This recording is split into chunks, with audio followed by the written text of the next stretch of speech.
We're live. Oh, welcome back, everyone. Thank you so much for taking the time to join me for this thing that we keep on doing. We have an exceptional show for you today, a lot of surprises for everybody, myself included. And I'm so excited that you're here joining us, watching us live. This is streaming right now to Twitter, LinkedIn, and YouTube. We then take this video and we take the audio only and toss it into a podcast. So you can listen to the conversation at your own leisure and listen to some of the interesting guests that we have. Now, today, I'm going to start this off a little bit differently than I typically do because there is nothing typical about the way that I do this. It's generally improvisation from the beginning all the way to the end. But here's the thing, I kind of realized this last night. So, for those of you who don't know, I'm expecting twins, and I'm expecting twins pretty soon. My understanding is the twins will arrive on November 15th, which isn't that far away. And every single day, I think today could be the day that the twins arrive. Have you ever thought about that? For those of you who have kids, you remember this feeling. It could be any minute. It could be right now. It could be in an hour. It could be in 2 days. All you know is uncertainty. But you do know for sure that someday soon you're going to have a little child. So when you have twins, it's hard to describe that same feeling. I would like to say it's maybe double the stress. Maybe, maybe not. I have no idea. Now, I am so excited today from our guest, Jacqueline Schafer, who will be joining us hopefully very soon from Clearbrief, which is a phenomenal technology company in the legal space. So, for those of you who don't know me or know much about me, I haven't really done a good job introducing myself. So, let me do that now. My name is Matthew Leffler. I started a company called Armchair Attorney. The story of Armchair Attorney is the story of going on to GoDaddy and researching whether someone else owned the domain Armchair Attorney. Well, once I learned that no one did, I bought it. So I made a company, and that company was called Armchair Attorney. I made a website, and then I made it into a law firm. And that's what Armchair Attorney is today. It's a law firm where I help clients deal with interesting and challenging questions. And law is something that I kind of got away from for a little while. So I was graduated from Michigan State University College of Law in 2010, a long time ago, I suspect. And I practiced law downtown doing commercial litigation, defending trucking companies, defending construction companies, defending financial institutions. And I also worked on the plaintiff side for a little bit, working with banks and other individuals that had grievances they were looking to solve. But technology has changed so much. It used to be the case that the only way you could practice law was to have access to a vast library of books, so many books. But the nice thing is you don't need the books that much anymore. There's technology. We use Westlaw and LexisNexis. Now, when you think about something like Westlaw or LexisNexis, it's a database of every single case ever done that goes back into the very beginning. And sometimes there's non-legal resources in there. But the reality is law constantly changes. If you've seen any of the conversations that I've had with the folks at FreightWaves or DAT or any of the other companies that I have the opportunity to talk about, what we know is the regulatory landscape is changing. Being a lawyer is changing. It's not just sitting in a windowless office doing document review, though I know some of our guests today will be able to attest to the wonders of sitting in a windowless office reviewing documents. But I have great news for you. The technology is changing. The people that are driving innovation in the law are changing. And just like I say when it comes to supply chain, you can't opt out of it. You can't opt out of the law either. And so this is why I was so excited for my guest, Jackie Schafer. And she'll be joining us in just a moment. So you know what? Why would I keep it waiting? There's no reason to procrastinate any further. Let me introduce my very good friend, Jackie Schafer. Here she is. Jackie, Hello. how are you? I am great. Just, I have kind of back-to-back customer calls, which is what every business owner wants. So That's right. it's great. It's hectic, but it's very, very cool to see, the reactions to your product. So Well, you just won a big award. So for those of my audience who don't know about you, like who is Jackie Schafer? And we'll get to Clearbrief after that. yeah, absolutely. So I am the founder and CEO of Clearbrief, and I'm a career litigator. I started, practicing law like over a decade ago in big law. One of those massive firms that you were talking about with doc review and a windowless room. I had windows actually. It was pretty glamorous. That's nice. That's nice. So that was, very inspirational for the product I ultimately built. But I spent most of my career in government. My passion in law school was that I wanted to do public interest law. Hmm. And so I worked as an assistant attorney general in Alaska and also here in Washington State. I'm now based in Seattle. And I worked on appeals, complex litigation related to child welfare issues, as Yeah. well as state tribal relations, like really interesting cases. And it actually also led to an in-house role where I worked for a national nonprofit that was trying to sort of change the child welfare system, and that's where I got into data. Yeah. There you And go. that ultimately, I think, set the stage for getting into technology. It's sort of like the gateway drug of tech is you're like, "Whoa, what is this data? And, like, where does it come from?" And because there's so many, in the legal world, in the policy world, there's so many, conclusions that we draw from massive data sets. And as a lawyer, I was often kind of told, like, don't worry about don't look too closely at those. You're the lawyer, you just make the arguments. But I always, had this curiosity of like, well, why though? What's the data behind this? What are the facts supporting Yeah. supporting what I'm arguing? And ultimately that's what led me to understand how AI works and build a platform that's Clearbrief, which is an AI product that helps lawyers and judges find the facts to support their arguments. And I can talk more about that, So but what I love about like the origin story of Clearbrief is you clearly understood the problem. Like the way you solved this before was throwing, I suspect, human resources at it. Let's have every single person review these documents, create big indexes, and then provide that to the attorneys who then can take it and use it. And it's been the same way for a couple hundred years, honestly. And so you come in and you see it. What was the desire to get into software? Because it's a different world than just general litigation. yeah, I mean, honestly, I think once you live in Seattle for long enough, like you have to start a tech company. It's just the law. It's a condition of living there. I think I've read that. I don't know. I can't explain why, but I've always been, I mean, maybe it was because I was into, video games as a kid or something. But just, thinking that there is a better way to do things. I've always been um felt a strong pull to what they say kind of like practice at the top of my law degree. Mhm. Like I don't have a lot of patience for doing tasks where I'm like, this is really menial. This is not a good use of my You brain. sound exactly like all the attorneys that I know. Absolutely. Yeah, it's like I didn't go to law school so I could be just, like, scrolling. Like, I went to Check, law is this privileged? No. Is this confidential? No. And going through document review for discovery.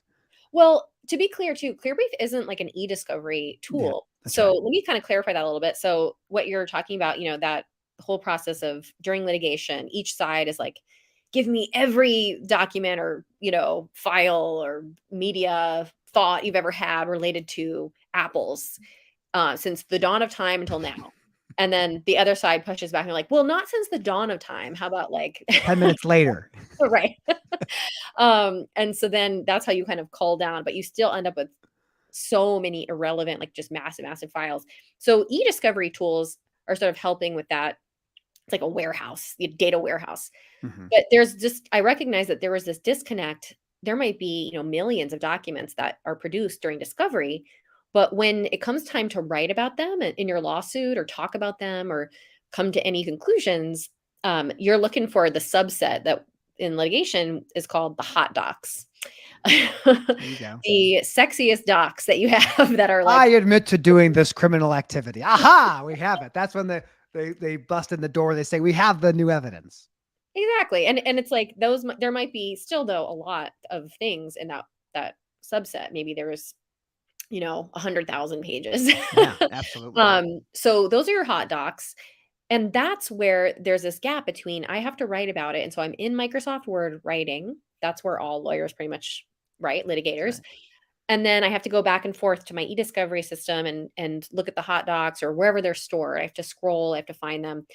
What Clearbrief does is it brings the hot docs into Word, and so it splits the screen in Microsoft Word, Hmm. so that when I'm writing, I can very easily do, like, concept searches and other things, and then click a button to insert a hyperlink to that page. And the hyperlink part, it's, like, funny because it doesn't sound that cutting edge, like, hyperlinks? Like, cool, How futuristic. Absolutely. But it is futuristic, honestly, for the legal system because especially in litigation, when you are, filing something with the court, you're basically filing, like, a flat piece of paper, like a PDF Yeah, that you're that's right. telling the judge, like, "Judge, you are not gonna believe this, like, the police report showed this insane damage and da da da," "Go look it up. It's on page 50 of a document that was filed 3 months ago." That's right. Now, Absolutely. is the judge gonna go look that up? Like, they should, and they often, do. I think judges do say, like, they spend so much time trying to verify what the parties are telling them is true. That's their job. But wouldn't it be more effective to just spoon feed it to them and just be like, Yeah. "And by the way, here it is. Just click here and you'll see it. You don't Give have to them go the easy through it, button and make scroll." it simpler to do to validate what the attorney's arguing for and make it Exactly. a frictionless process. Yeah, I mean, judges have a really high cognitive load. I was just meeting with an attorney yesterday who was telling me that he just, when he has to appear in court, he sits there and he's like, it is insane what we're asking of them because one docket might have, a medical malpractice case and a criminal case and a child welfare case. And it's just, they're constantly having to evaluate the truth behind That's right. everything. And And that's both just, parties are biased for their clients. So like there might be some level of ambiguity that both sides are kind of not willing to disclose. And having access to that data right away in the path that they're doing probably makes it a little bit easier for them. it really does because yeah, that's exactly right. Like if you talk to lawyers and you ask them like, well, so is it a big problem? Like, do people say things that are not true? And like, how often does that happen? They're like, constantly, like every single That's right. That's right. it's not like quite as malicious, I think, as that might sound to people outside the profession. Like people are not necessarily like deliberately lying. It's just they're applying the art of um telling Wordsmithing. storytelling, wordsmithing, where, We're persuading you to look at the facts the way that we see them, even if that lens is not exactly completely accurate to reality. right, like, you can imagine someone writing something in a brief, and they're like, "The police officer who arrived at the scene said it was the worst disaster he had ever encountered. See police report." Then you Mhm. go to the police report, and it's like, um the worst disaster I had ever encountered was in, 20 years ago. And it was like, wait, that was out of context. He didn't say that about this scene of the accident. He was talking about something else. Like, unless you go and look it up, you're not going to be able to spot, like, oh, they were really misrepresenting that. Like, yeah, technically is in there, but like that, so it's that kind of nuance that judges are really on edge and worried about that. So they don't take either party's statements in their legal documents as true. They must, verify it. So we're sort of like starting at the root of the Yeah. problem by let's start with the person who's writing it because I want to be able to see obviously maybe it was an honest mistake that I remember reading that somewhere and I'm like, yeah, I think that was in the police report. If I have that police report just pulled up for me instantly, thanks to Clearbrief, thanks to Yeah. AI, then I can see and everything. I'm like, oh, you know what? I'm gonna say this in a more tasteful way, Absolutely. and it is accurate what I'm gonna write. And then when I share it with the court, they're gonna have more trust in what I'm saying because they can see that I didn't stretch the truth. I'm being so transparent. I'm showing them the document that I'm talking about. That's phenomenal. Now, I have a ton of questions for you, but I'm going to have to let you go for just a minute. Don't go anywhere. I have a special report from a brand new correspondent to the show. So just stay here. I'll be right back. Ladies and gentlemen, I am so excited to continue the conversation with Jackie. I have a lot of questions about billable hours and the fate of lawyers in the world of automation. But before I get there, I'm joined by special correspondent Brandon Wiseman. Brandon, Matt, how are my you? friend, thanks for having me. Thank you for being here, man. I know you have some updates for us on some federal regulations regarding transportation, and I would love for you to break those down if you have a moment. Yeah, there's a lot of stuff going on in the transportation regulatory realm that we could talk about. I've got a few that we should hit on. So first up, FMCSA, Federal Motor Carrier Safety Administration, the agency charged with regulating motor carriers, interstate motor carriers, just recently got a new administrator, the top level official for the agency. So they've been Fantastic. That's good without. news, right? It is great news. They've been without an administrator for about 3 years now. So, There you go. it's a position that requires Senate confirmation. So there's a lot of hoops to jump through to get somebody installed in that position. But they finally have someone, Robin Hutchinson. She has a lot of good DOT experience, transportation related experience. So I think what that's going to mean for motor carriers and their drivers is hopefully some stability within the FMCSA and the ability to get more stuff done that needs to get done. So that's one thing that happened recently within the last month. The two big things that are going on right now. Number one is potential revisions to the electronic logging device mandate. So as we know, regulated truck drivers have for about 5 years or so had to log their duty status using what are called electronic logging devices, ELDs, right. installed in their trucks. It keeps track of how many hours they work per day and makes sure that the recording of that data is as accurate as it can be. Historically, this has all been paper driven, drivers filling out paper logs every day, and it was a disaster for almost a century, really. So ELDs have been kind of the law of the land for the last several years, and what the FMCSA recently came out with was an ANPRM, Advanced Notice of Proposed Rulemaking. This is kind of kicks off the regulatory process where they are hinting at potentially making what would be the first big revisions to that ELD mandate. We haven't seen any substantive revisions to the ELD mandate that went into effect fully in 2019. So they're proposing a few changes that are noteworthy. Number one, a big aspect of the ELD mandate is that we have manufacturers out there who are making these devices, well-known manufacturers. And currently the way that the system works in the US is that the agency itself does not have to approve those devices. The manufacturers self-certify that their devices meet the standards that apply to those devices. And, you could see where that could lead to trouble. I can't see anything. Unimaginable. That'd be a problem. Yeah, manufacturer says, "Oh yeah, we're good to go," and then It's going perfectly. Actually, it's the best ever.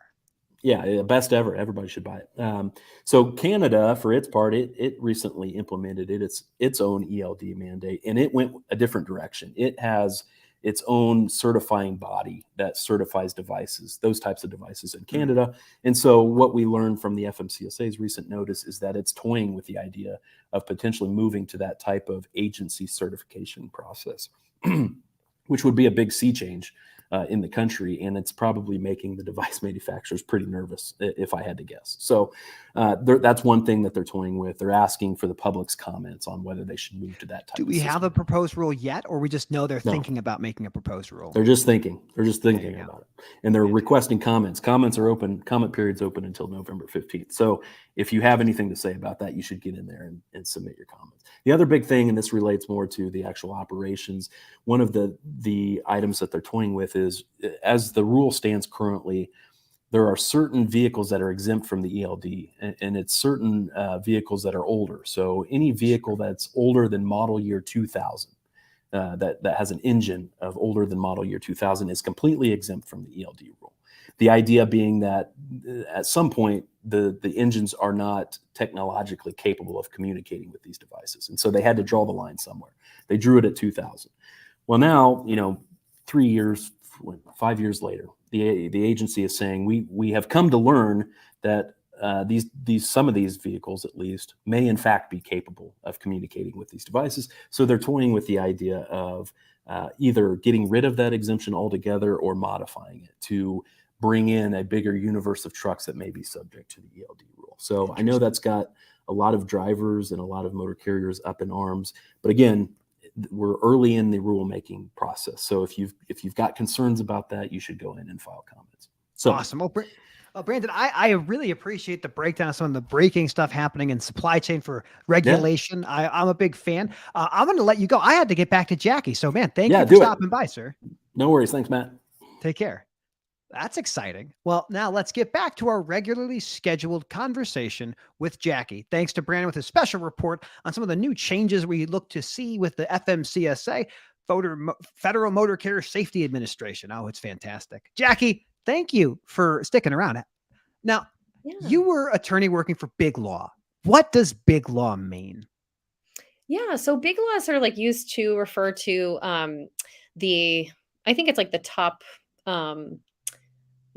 the biggest firms in the country, basically, that have thousands of lawyers, thousands of paralegals. And there's almost a different style of work at those firms because there's such a large group of practitioners that it's very different than, of course, like a smaller environment. It's kind of like, the big four in accounting, or, that versus a smaller accounting firm. The way that you practice law and big law is different. You tend to have really, Fortune 500 massive companies as your clients.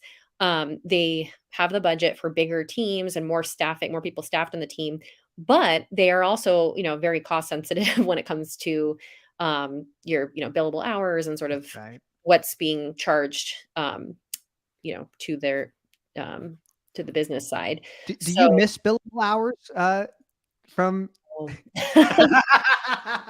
No, that was definitely, I think a lot of people are motivated to go in-house or kind of like leave practice because of that. I mean, you have to keep track of your time in 6-minute increments. 0.1.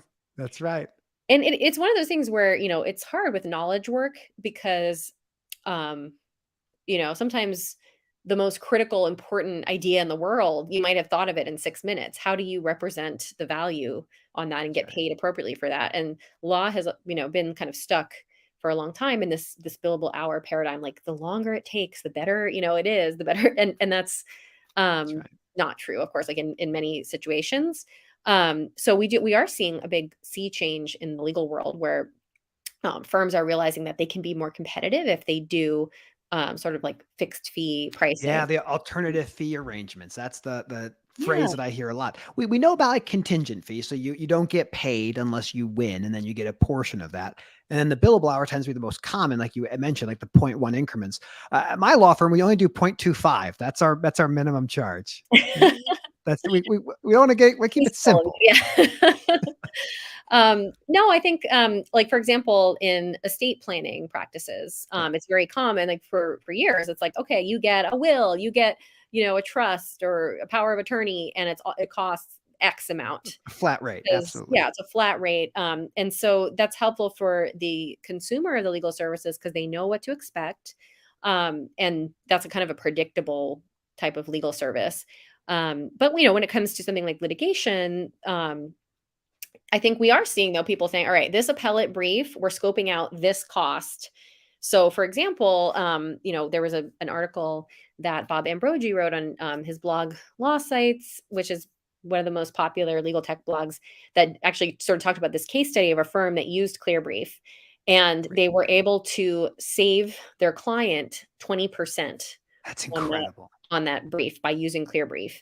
But that doesn't mean that the firm took home less overall from that customer, because they're still able to, bill those hours doing other tasks. It's just they saved kind of the busy work on that massive brief, and they can repurpose those hours to, organizing the case, doing like really substantive conversations with the stakeholders, and kind of other work, basically. Well, I love that because it's a productivity gain. So the lawyer has to be involved with all aspects of litigation. Sometimes they have paralegals or clerks or other associates that work on something. But to your point of these administrative sort of tasks, if you're able to reduce those, the demand for legal services isn't going lower. It means now you can help more clients. You have the ability to provide more value. So it seems like the nature of what Clearbrief is doing is really catching on. Now, I saw you guys won several awards. So what's the most recent award the organization has won?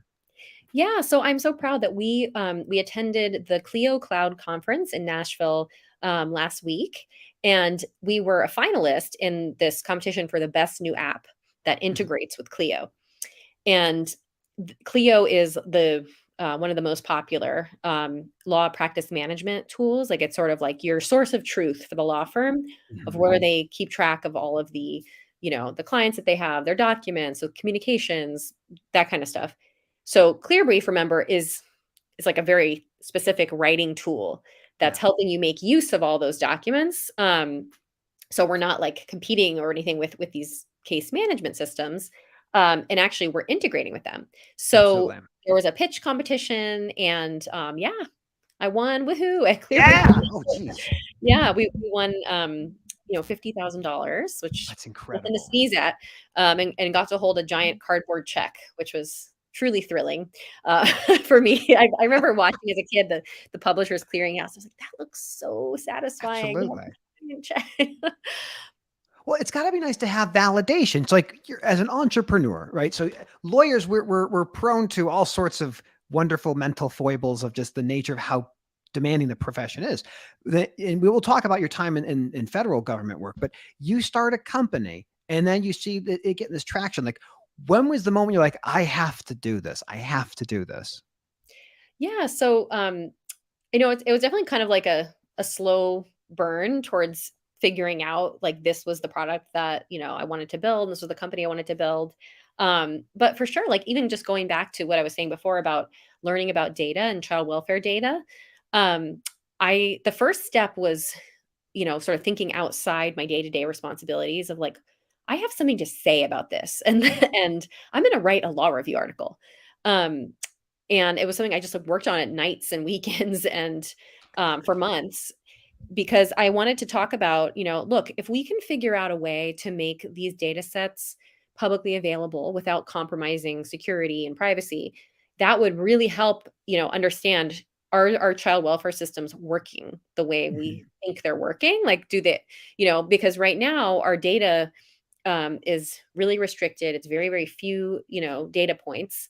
Um, and they're sometimes not good quality data points. Yeah. And so the law review article started talking about that. And then I devoted half the article though to being like, all right, cool. Let's assume we could get access to better data. Yeah. What could we use from the private sector what tools are already being used that could actually improve things on the ground? So some of my ideas were like, you know, um, my whole point in that article is like we need to free up the administrative burden on social workers and on the lawyers who support them, that so that they're not just dealing with massive tedious tasks that are taking up all their time, so they can't talk to the kids and families. And so I had kind of come up with these. I did all this research about how AI and natural language processing are being used. Um, in the private sector. And so that going through that exercise, I was like, huh, that's like really interesting. It's not until I was writing about it. That's kind of I think true of Yeah. my entire life is that I don't learn well unless I have to write about something That's or like right. present on something. I'm like, that I mean, that's really, how I learn. And a lot of people learn that way. So it ended up, really inspiring me to think about, okay, I think I understand how these tools work. Could this be applied to all the tedious work I've been doing the last decade? That's right. Yes, it can. And I kind of got some early validation from different engineers that I talked with, um, and ended up, yeah, hiring an engineer to help build out the very first prototype, and really just going from there and just built traction until I could get investment. Well, I gotta think like the training of doing oral arguments was really helpful for going and doing pitches. Is that a fair assessment? Totally. Yes, it absolutely was, and it was funny because, I still have kind of a chip on my shoulder of, like, the imposter syndrome that I feel like that was forced on me when I entered the startup world where when people heard I was a lawyer, they're like, "Oh, a lawyer? Like, okay, you're not a startup person." Um, they're like, We're "You have all no solo idea." practitioners at some level. I mean, we're all, yeah, absolutely. Yeah, like, it was just this weird thing where, "Oh, you're not gonna really understand the whole, like, investor dynamic. You have to respond to questions on the fly and convince them." Never thought I'd have to do that. I was like, "Do you realize, like, I've argued before, like, the state Supreme Court many times, like, of course, There's like." no question they could ask you that you wouldn't be able to answer. Or they say, like, let me do some more research and I'll get back to you on that. Yeah, I mean, that's a classic. I would say though, for sure, the main thing, it's not even like specific to being good at oral argument, but people who are good at oral argument know that you must practice. It's just you Yes. have to practice. Nobody gets up there and they're just dazzling. It's just not going to happen. So there needs to be preparation to the point where you don't sound like you're reading from a script. If like, yes, judge, if you look at this, like you have to be able to be like, yeah. So actually, you have to know it well enough that Absolutely. you can sound convincing. So it's very similar because you have to do the preparation of talking to different investors, and you're always blindsided when you get a question for the first time that you never thought about. You're like, and it doesn't really work to say, I'll get back to you later. And it doesn't really Yeah. work actually with investors, I but rest my case. like objection, like, no, I doesn't object work. to that question. But that's sort of why you have to just accept that you're going to have some bad pitches. Probably the first 20 are not going to be great. And then ultimately though, yeah, as you get stronger. And so I think a lot of people maybe who start the startup journey, give up after like 20 bad pitches or something. They're like, oh, this is horrible. So you just sort of have to have that perseverance of like, I will knock it out of the park, on this next one. I'm You going to see the destination, you see where you need to be, and you work towards it. What I love about your story is that, like a lot of lawyers, people come into the profession and they don't know what it's like going to law school doesn't say like, this is what it's going to be like to be an attorney, doing billable hours, doing all these other, things, by all the different challenges. But there's so much value for people who have that training in other disciplines. And so like, absolutely. thinking like a lawyer, we use that phrase all the time. Like that's the phrase that everyone gets nailed into their head. But I have to imagine that has given you a lot of, a competitive advantage for people that you're working with, because you think more critically about almost every single problem. I like definitely think that it's an amazing skill set for entrepreneurs because, yeah, you're definitely trained to issue spot, but Yeah. also like sort of think ahead. And I think people have the wrong impression of lawyers that they're always looking for problems or whatever. It's if you sort of flip that lens though, it's like you're also just able to kind of see the future a little bit. Like Yeah. when you're drafting a contract, you're trying to be like a psychic of like, okay, what could go wrong here? Right. And so if you can sort of figure that out, but then as a business owner, you're like, okay, where do I see things going in this industry? What elements are in play right now in, the law and in policy and sort of trends, and build a business that's hitting the right spot at the right moment in time. Like this is very similar to legal analysis. But also just like a lot of getting a company started from the beginning is knowing how to move things forward. And Mhm. so I think my time as in-house counsel, where I reviewed like, hundreds of contracts a year. It was a very high volume um, for this nonprofit. And so that definitely helped me understand, how to get things done, how to move a project forward. You can't just talk with a partner and like, cool, that was a great conversation. You have to be like, all right, like, let me write out the plan. Let me write out what it's going to cost. Let me write out the steps needed to move this deal forward.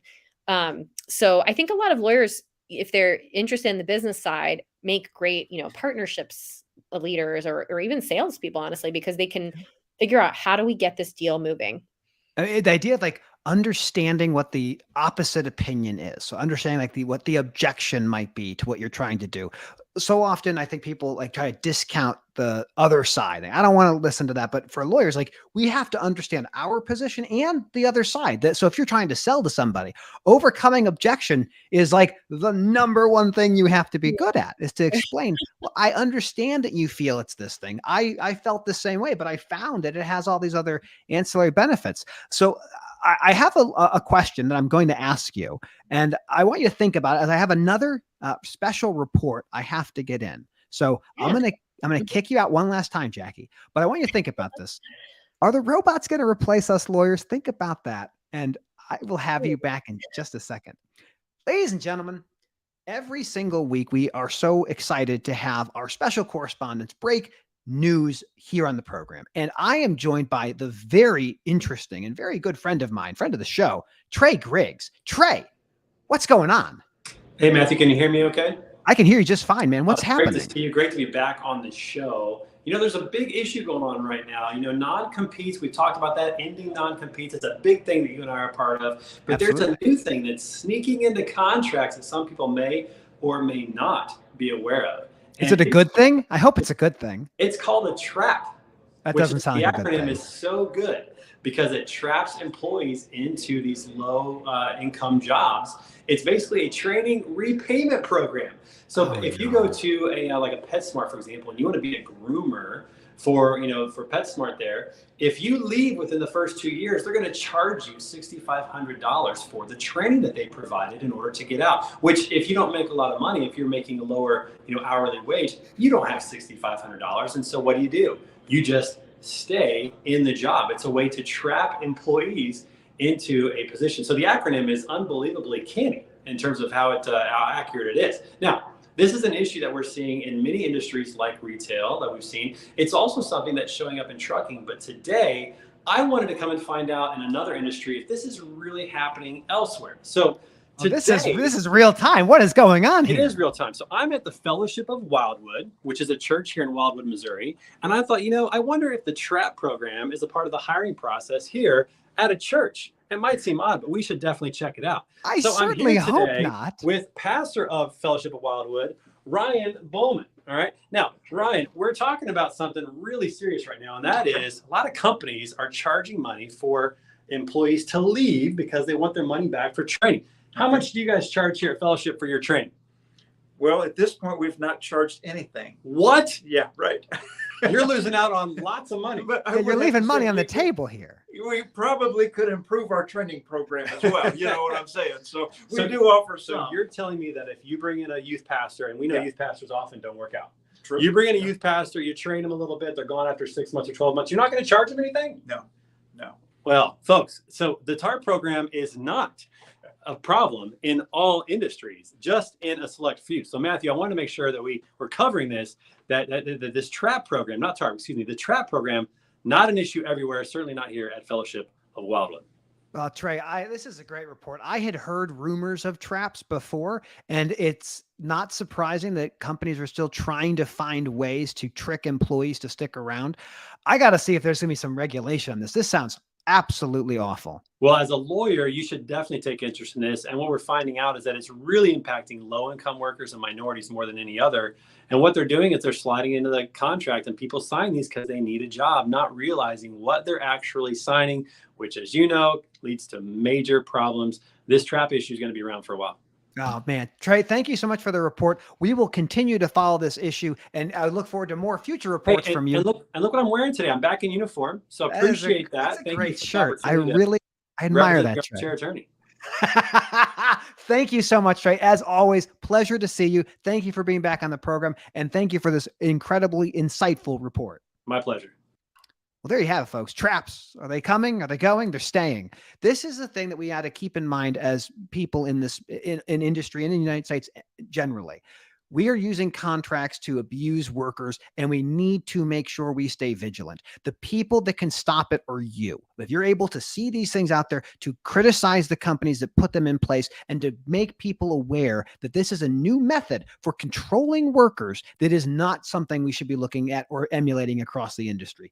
Bad, bad, bad, not a fan of traps. Now, let's get back to our regularly scheduled conversation. Jackie, have you heard of traps before? Honestly, I haven't really been following it. I'm so kind of like laser focused right now on just Clearbrief. And That's right. Yes. So I've been, not as up. So this was a helpful update. Well, let me ask you this. So we left our conversation with automation of legal services. We've seen LegalZoom come out with a bunch of new things. We know that there's the outsourcing with different staffing agencies. Where do you see this kind of work going for lawyers in the future? Will robots someday write our briefs? That would be awesome if we could to do that.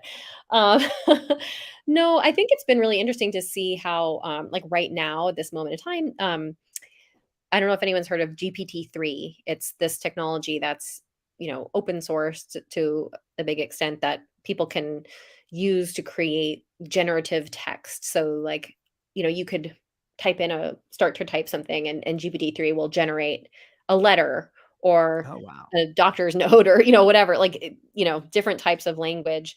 And so people are like, wow, robots are going to, that's currently being used right now to generate ad copy and Mhm. the kind of tasks where there's no like one right answer. It's just sort of creative and loosey goosey type of writing.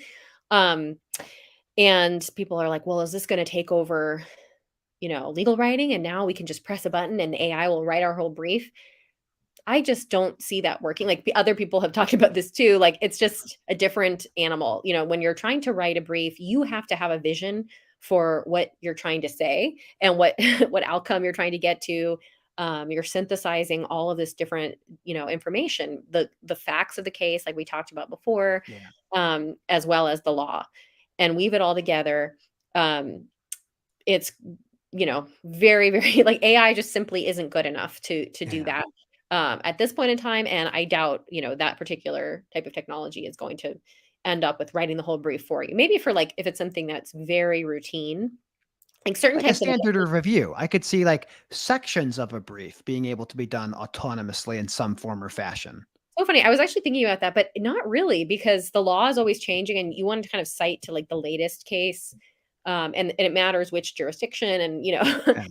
so I don't know. I mean, it's possible, but it's going to take me more work to verify that that's true than just writing it myself. That's um, fair. Using like a recent, that's kind of what Clearbrief can actually really help with, is if you have a folder in Clearbrief of your most recent pleadings that you filed, you can just select like standard of review and it'll pop up the exact page, and it's all made text searchable by Clearbrief. So I can just select and copy and paste my standard of review that I wrote for the brief last month in the same exact jurisdiction.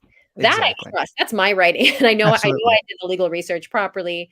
And it's sort of like that's what Clearbrief does, is it uses AI in a way that's still keeping the human uh, in full control over Sure. everything. Versus, when you try to make put AI in the driver's seat, like I know that's of interest to this audience. Well, we're Um, automating everything. We're talking about automation of so many things over the next 5 to 10 years. Right. So when you do that, it just ultimately requires more work sometimes and more oversight to get to a quality end result. So sometimes we have to figure out as workers, like what's the best. It doesn't make sense to just apply AI to everything. What's the best spot where what it's capable of actually does speed things up versus takes longer and creates more uncertainty around the final product. So with Clearbrief today, like you have the ability to help people draft things and pull in data sets, make it easier for someone to search. I could see this being incredibly useful. You've already talked about for judges, but also in alternative dispute resolution. I could see arbitrations or mediations benefiting enormously, because when you're looking to resolve a dispute, it's all about how can we control cost. And have you found that place to start working with the dispute resolution organizations? Totally. Actually, I was invited to speak at a really cool conference a couple months ago in Texas. It was the Texas Labor Management Conference, and I spoke on a panel with an arbitrator who loves Clearbrief. Nice. But in the audience were all people from different unions, the union reps, Hmm. from different, yes, from trucking, unions, from factories, just across, every every profession. Really, they were in the audience, and um, they were like, "Oh my gosh, this would be so perfect for what they're doing," which is in these different labor arbitrations, they're basically telling the story of, okay, here's what, our union member says is, here's their version of the facts. Hmm. And here's the documents we have to support that. They're not lawyers, those union reps, in most cases. That's right. Um, but they are doing kind of a similar thing, which is finding the truth to back up, what, their position is. But they also want to know something else, which is what has, how has this come out before with the union? Like, what are other precedents that we Yeah. have? And so they can use Clearbrief to have a separate folder that's just like, okay, here's other cases where, um, somebody clocked out early and they weren't fired and they weren't terminated. And, here's those examples, and That's makes right. it very easy for them to, it's not like practicing law. It's just like they're finding the facts that can help in that. You're organizing the data set. So these are not things you're going to find on Westlaw and Lexis of private arbitrations or mediations around, employees, but the people who manage those certainly have those documents, and they have to have like institutional memory. Say, oh, I know exactly what cabinet that's in. I'll go grab it. But Yeah, the that's a great way to automation, put it. Institutional memory is kind of what we're solving for. and we know that's going to be an issue because we have a lot of folks over time leaving the workforce, and that tribal knowledge gets lost. Now, I'd be remiss if I don't talk about you as a jazz singer. So, all right, tell me about so you're a lawyer, you're a founder of a company, technology company, but you're also a musician, a singer, and a songwriter. So where did that come in? When did that start? Yeah, so I've been, singing for my entire life, and I would say like in college was really cool. I had a part-time job as a wedding singer, so That's it amazing. was kind of funny because I lived in I went to Penn in Philly. I'm actually going back this weekend for my reunion for my singing group there, which claim to fame is that John Legend was actually in my a cappella group. He graduated the year before I joined, but he would come to our performances. Like I was on his That's street incredible. team in the early days. But I was a wedding singer, as well, just for my college job. So singing professionally. And so that's when I actually learned a lot of awesome old school, jazz tunes. Mhm. And then I just always loved jazz in particular. And I also play guitar and I like to write songs. So it's something that I've really tried. I've held on to it even during law school. I had a band in law school and but luckily my husband is a jazz guitarist. There you So, go. I mean, that's not a coincidence. That's definitely something that Is that why? Is that the catalyst? Is the music the catalyst of the meeting? It's funny, yeah, I think, we met through a mutual friend who was in a music school program, with him, so for sure, yeah, I mean, and it's something that I do really appreciate about our relationship, like, he's even more dedicated than I am these days to just, like he still practices guitar constantly, um, and when other people are playing music, you can't help but join in, so, no, it's been an amazing thing. I think you have to sort of have an outlet, a creative outlet, um, otherwise you just get ground down by the work and the stress of our modern world. That's So, right. I think it can be really, really hard, especially for lawyers when we work so many hours and, um, to hold on to our creative side. Yeah. But I find that those skills actually have benefited, a lot, like we were talking about, um, responding to investor questions or Mhm. I'm constantly doing presentations. And because of my performance training that I do not get stage fright at all. Like you're like, okay, you have to give a presentation in 10 minutes. You've never, nobody gave you any information about what it's about. Like go on stage. There was 500 people in the audience. Like, I'm like, cool, I got it. Um, Coach, I'm ready. That's it's right. like a blood pressure thing. It doesn't physically impact me But or you, make you me get excited though, right? Do you get the excitement of going out and speaking publicly? Totally. Actually, I had this realization when at ClioCon, that conference I was mentioning in Nashville, I gave a session. It was called AI in the Law, Present and Future. And they had the sound guy there and they had really good sound. And I was a little bit like, oh, I don't know. I don't know if people are going to come. Honestly, that was what my biggest, concern was because there were so many other sessions happening at the same time. Yeah. And I got on stage and I was like, hello, check one. Like, it was like, this amazing sound in there, and I was like, "Oh, this is gonna be fun." It just kind of it's like a visceral reaction of like when there's good sound. That's right. Mike, I mean, and the sound guy was like, "Oh yeah, I do tech for like for music events and stuff." And so anyway, and that went super well. That particular session, it was really packed and a lot of engagement. Um, Once you get going, like you just you're in the zone, then unflappable, imperturbable. You're ready to rock and roll. I mean, I think so, and Yeah, good for um, you. I don't know. I think that part of being a reformer is that you get your energy from the crowd. So Mhm. I am impacted if the crowd is totally dead and like I'm getting, nothing. Looking at their phones. Yeah, that's really hard. It's really hard as a musician too. I mean, because I've done so many jazz gigs. There, like I was playing jazz in Alaska, That's right. when we lived there. And so it's like we'd go to like a fisherman's bar. I'd be like, Okay, so I what need what got to. you to Alaska? What brought you to that amazing, amazing state? Oh, so that's my husband is from Alaska. Oh, So that's okay. where he was born and has family there. So I was living in New York at that big law firm. And, we met through that mutual friend. And then I was kind of at this turning point where I was like, well, I think I'm ready to leave New York and just do something totally different. That's And right. Alaska is probably as different as you can get from New York City.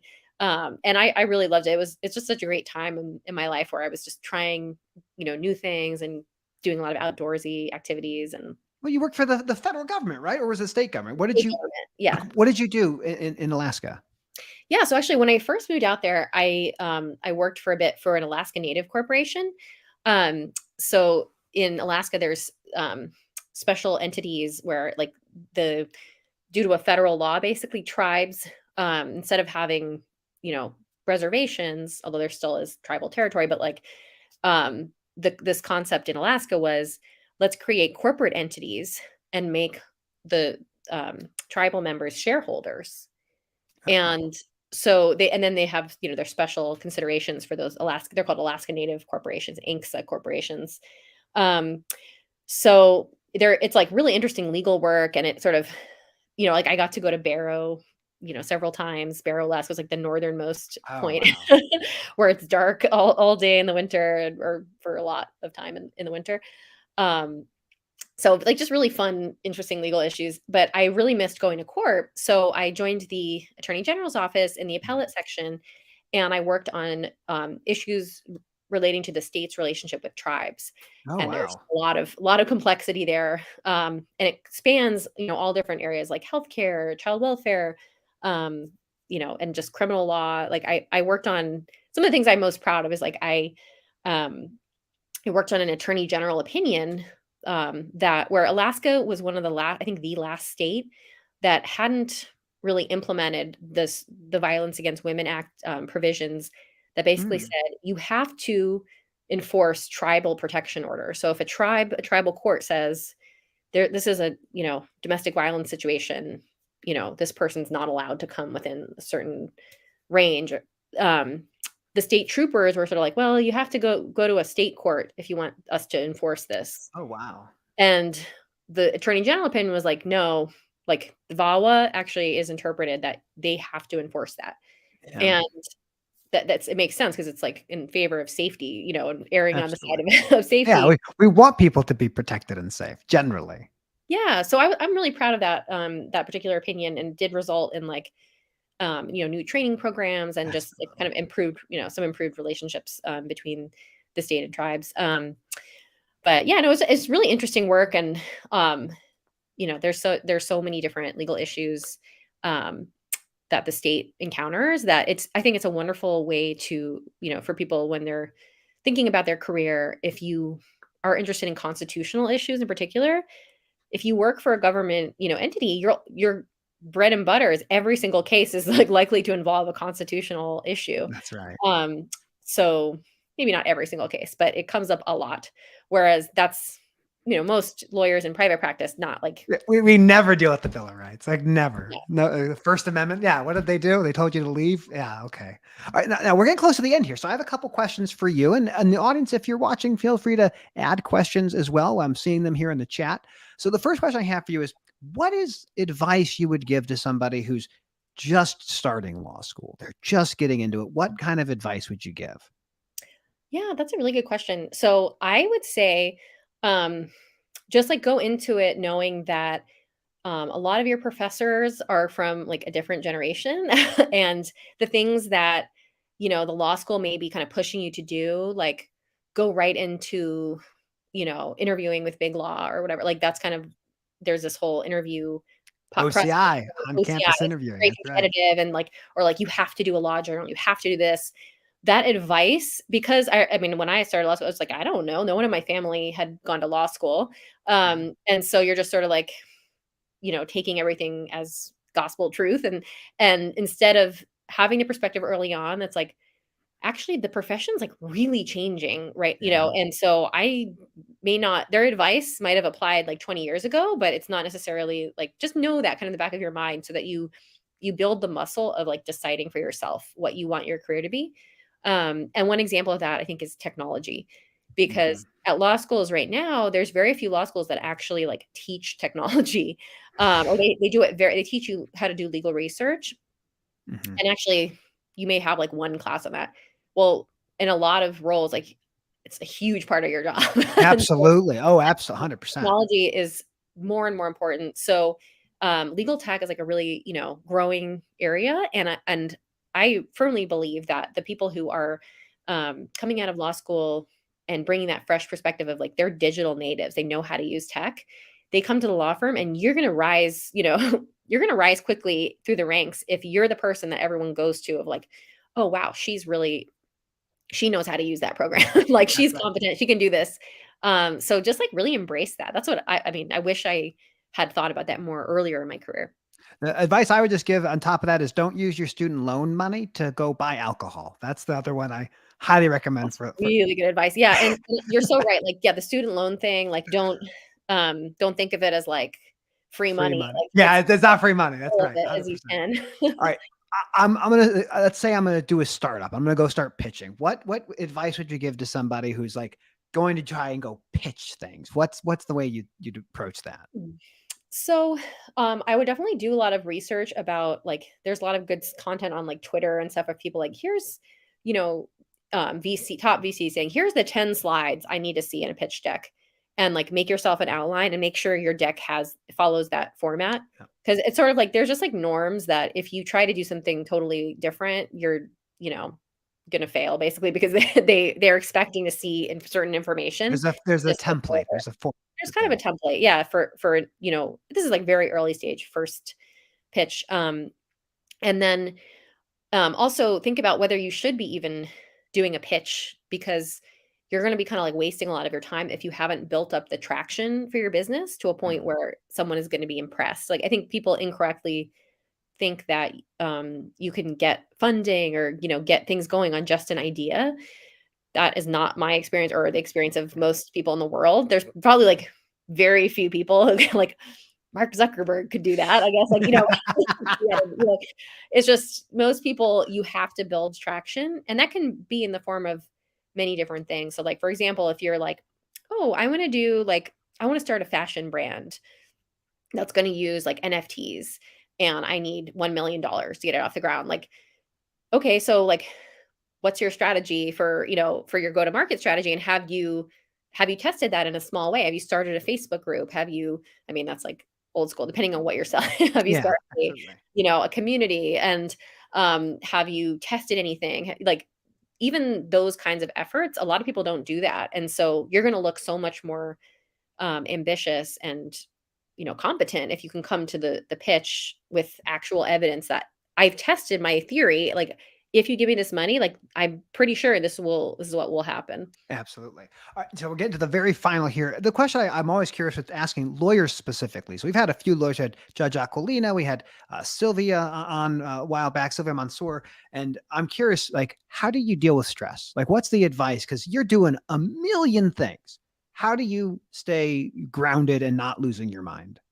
Yeah, I mean, I don't have any like great answer here other than like I am kind of losing my mind. I don't know. Like I'm not an expert. That was the wrong question. I'm so sorry. I think like just exercise is really important. There you So I'm go. trying to prioritize that. And then I think lately I've been really just appreciating being with my kids and my family and trying Mm, to like really savor, the time that I'm with them. Um, and yeah, and then I think, music or just remembering that you're more than just your job, and, you're the things that brought you joy, 20 years ago, like maybe you could still try them now. Like who knows? They could still brighten your day. So Okay, so that gives us a great segue to the final thing. Where can people find more out about you, Jackie, and then about Clearbrief? Where can people learn more? yes. Okay. So please go visit clearbrief.com. And that will, sort of tell you all about the company. And for lawyers who want to test it out, you can go right now and get it and test it today. Just go, you just Google Clearbrief app source and Okay. it will take you to the Microsoft store, and you can download the add-in and start testing it out, today. It's very simple to just get started and kind of see the power of AI. Outstanding. We'll put a link to that in the show notes. This will be in a podcast form probably by the end of the day, and we'll put that link in the show as well. But Jackie, thank you so much for joining us. I really appreciate the conversation. Thank you for having me. Great questions. It was really fun chatting. Thank you. All right. Well, thank you so much, and have a great day. And I'll let you go and say the last little bit of outro, but thank you again for making time. Okay. Talk to you soon. So that's Jackie Schafer. That's Clearbrief. And it's something that if you're an attorney, you should be checking this out. It's incredible technology, finding ways to improve the productivity of lawyers and law firms, bringing better visibility of documentation and information to your stakeholders. So as always, thank you for tuning in. Thank you for checking us out. If you like it, please share and comment and do the things that the internet tells you to do. I'm grateful for your attention and your time. Thank you as always, and have a great day. And then I just hit the end broadcast button and it goes. So that's it. Thank you.